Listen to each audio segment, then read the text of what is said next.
भवानी पेठ येथील नवा महाराष्ट्र शिक्षण संस्था द्वारा चालविण्यात येणाऱ्या ऑर्किड स्कूलवर अलीकडेच लावण्यात आलेले सर्व आरोप पूर्णपणे निराधार आणि खोटे आहेत। ही बाब शाळेचे अध्यक्ष नासिर खान आणि सचिव शाहिदा नासिर खान यांनी एका पत्रकार परिषदेत स्पष्ट केली। त्यांनी सांगितले की शाळा पूर्णपणे अधिकृत आहे आणि सर्व आवश्यक शासकीय मान्यता शाळेला प्राप्त झाल्या आहेत।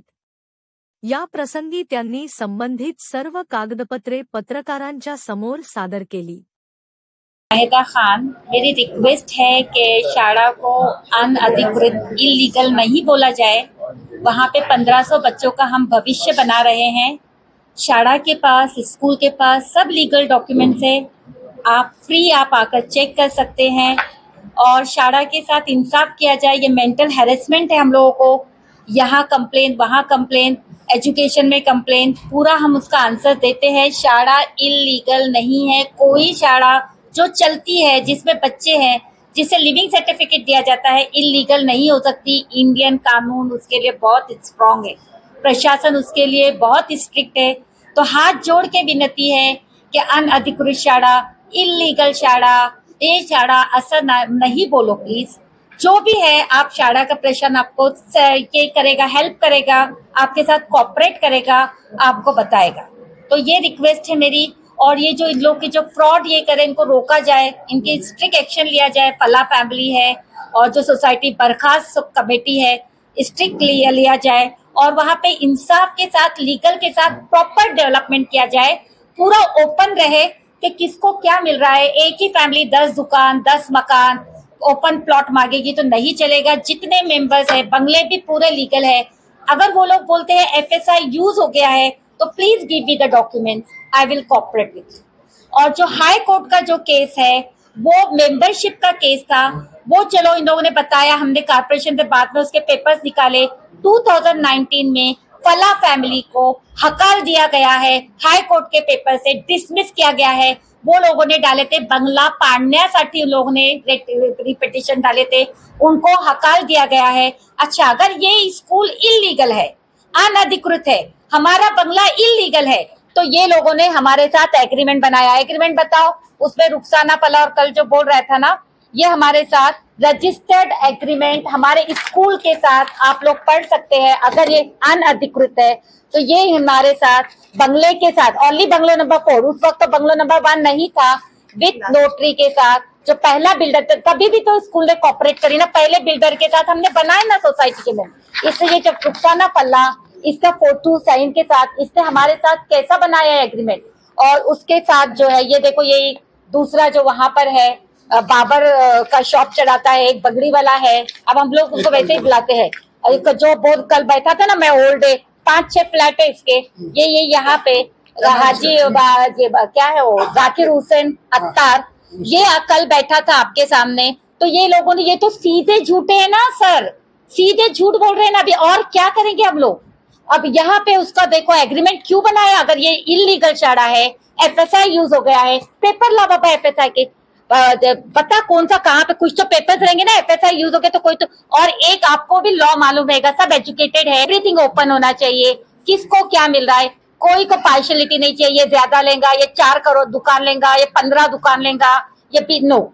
जितने मेंबर है सबके साथ इंसाफ हो, विद बंगलो वाला, घर वाला, बिल्डिंग वाला, सबके साथ इंसाफ होए और सबको बराबर इक्वल ये मिले। बिल्डर भी अपना प्रॉफिट निकाले और हमको सबको, एक ही फैमिली को या 2-3 कमेटी मेंबर है जिनको 2 दुकान एक्स्ट्रा बनता है, 2 फ्लैट वो नहीं हो जाए, सबको एक्स्ट्रा मिला जाए। मेरी हाथ जो, और शाला के लिए प्लीज, उसके लिए इलीगल वर्ड अनधिकृत शाला, ये शाला नहीं, शाला ऐसा नहीं होती। हमारे इंडियन कानून में उसके लिए बहुत स्ट्रिक्ट लॉज है।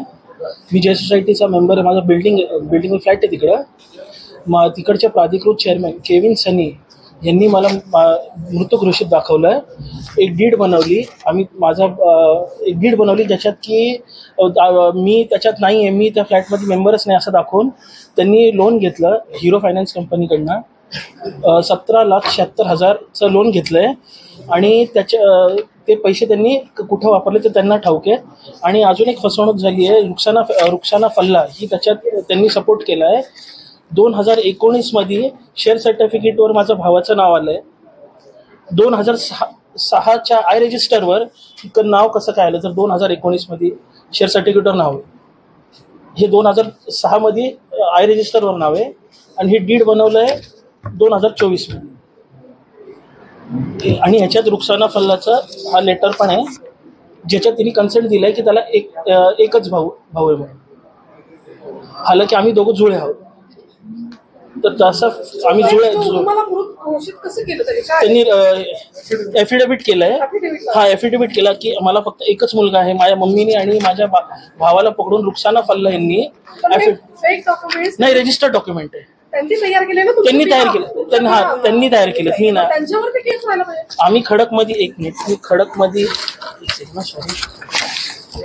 पोलीस स्टेशन मध्ये आम्ही अर्ज दिला होता आत्ताचा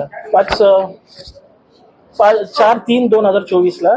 तर त्यांनी तिकडं घेतलं, आम्हाला बोलवलं दोन्ही पार्टीला, पण काही केस केली नाही. दोनदा बोलवून घेतलं. त्याच्यानंतर मी म्हणलं केस करतो बोलून त्यांनी मला टाळलंय. त्यांनी मला काय उत्तर दिलं. आता काय करणार पुढे त्याच्यावर आम्ही फॉलोअप घेणार आहे आणि कोर्टात त्याचा केस करणार आहे सर, आणि फौजदारीचा केस करणार आहे. आणि जो चेअरमॅन आहे तो सेक्स रॅकेटमध्ये पकडलेला गेला माणूस आहे, केविन सॅमसन सनी. हे त्याचे FIR नंबर 2019 मध्ये FIR नंबर 143. तो ड्रग सप्लाय करायचा, नार्कोटिक्स आणि सायकोपॅथिक सबस्टन्स, जे हे स्मगलिंगचं आणि ह्युमन ट्रॅफिकिंगचं तो हे करायचा, आपला धंदा करायचा. तरी त्याला कसं काय रुखसाना फल्ला यांनी सगळ्यांनी सपोर्ट करून चेअरमॅन बनवलंय. जो सेक्स नाही, तो चेअरमॅन आहे, तो आता करंट चेअरमॅन आहे, तो केविन सॅमसन आणि माझा भाऊ. सेल्फ डिक्लेअर्ड चेअरमॅन आहे. क्रिमिनल बॅकग्राऊंड वाला आहे. प्लस त्यांनी हा फ्रॉड केला आधी. त्याच्यावर हे आरोप असून त्यांनी परत हा डीड बनवून घेतलाय, ज्याच्यावर आम्ही सगळीकडे हे केलं नाही का, रजिस्ट्रेशन खोटा डीड बनवून घेतला की माझ्या आईला एकच मुलगा आहे म्हणून, आणि आम्ही दोघं जुळे आहोत. आणि त्यावर तो चेअरमॅनही झालाय जे सोसायटीमध्ये. आणि त्याला रुखसाना फल्ला फॅमिली आणि बाकीचे जे मेंबर जे इकडे बसले होते ते त्यांना सगळे मदत करतात. आणि त्यांच्या सगळ्यांचं कन्सेंटचं पण आहे, त्या सगळ्यांनी कन्सेंट दिलंय. त्यांची नावं पण आहेत तिकडं. हे बघा, हे सगळे मेंबर लोकांनी कन्सेंट दिलंय, हे पण त्यांनी त्या डीडला जोडले. ओके, ठीक आहे.